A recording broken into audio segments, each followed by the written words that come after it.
Greetings from the Dominican Republic. I hope you all are having a wonderful holiday season, are able to take time to really reflect on what this season is about, and take time to spend with family to think about this past year. I don't know if you're like me, where you kind of analyze and reflect over the past year on the good, the bad, and the ugly. And I tend to do that every year around now, and kind of figure out ways to make changes where I can, improve myself, improve the things I do, and challenge myself to maybe do something different, to be different.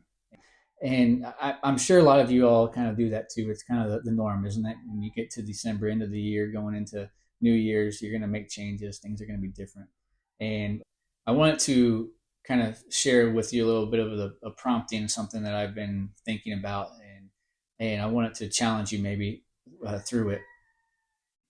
Yesterday, I was reading Matthew 1 and read verse 24, where Joseph woke up from a dream where he was told his fiancee was going to conceive, and was told to marry her anyways. And he got up and did it, and woke up and obeyed. But what if he didn't?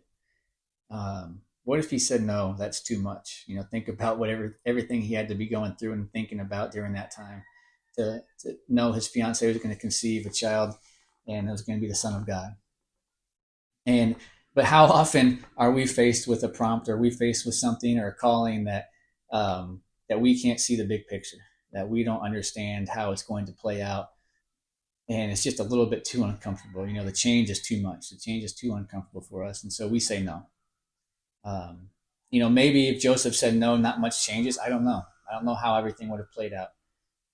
Maybe Mary still conceives and still gives birth to Jesus, but Joseph's just not in the picture. I don't know. But think about the times where you have said no to a prompting or to an opportunity, and you said no because of it being uncomfortable, and maybe what could have happened. Oftentimes when we're prompted to do things from God, or when He's called us to do something, it's not necessarily about ourselves, and sometimes it's about, it's a way for us to learn and grow closer to Him. But oftentimes it has to do more with others. It has to do more with how it affects other people. Um, as we come into the end of this year here, we just wanted to ask for you all to consider what your end of the year giving looks like. And sometimes people give because they get a tax break for this year, and they need to figure out what that amount is, and they'll give that amount. And obviously we're grateful for any of that, but ask God what He would have you give this year. Ask Him what He's prompting you to do this year. And if it's something that seems uncomfortable, I would say that's a good bet that's from Him. If that number comes in and you're like, I don't know about that one, I'd say that's probably a pretty good prompt from God. He's going to push you a little bit this year and challenge you a little bit this year. And one reason is for obedience, to see if you would obey like Joseph did and get up and say yes. And another reason is because when He prompts us, more often than not, it's for the benefit of others.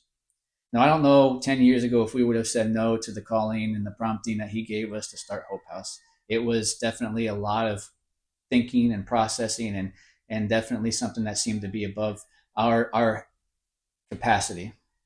But that's how we knew that that was coming from Him, and that we should probably obey, because it was beyond what we knew we could do alone. And so I encourage you to ask yourself, what if? What if I say no? What if what I'm being asked to give is too much and is too uncomfortable, and I don't know how I'm gonna pay the next bill? If you say no, we understand. Life continues, and we keep going down the comfortable path. But if you say yes, what if you say yes? You know that it's not just for your benefit. You're not just doing it out of obedience, but you're doing it because there are going to be 8 girls who will benefit, and there will be more kids coming down the road here very soon that will benefit from your obedience. So as you think about that and pray about that, we ask you to listen closely to the prompting. Ask yourself, what if? If I say no, what if I say yes?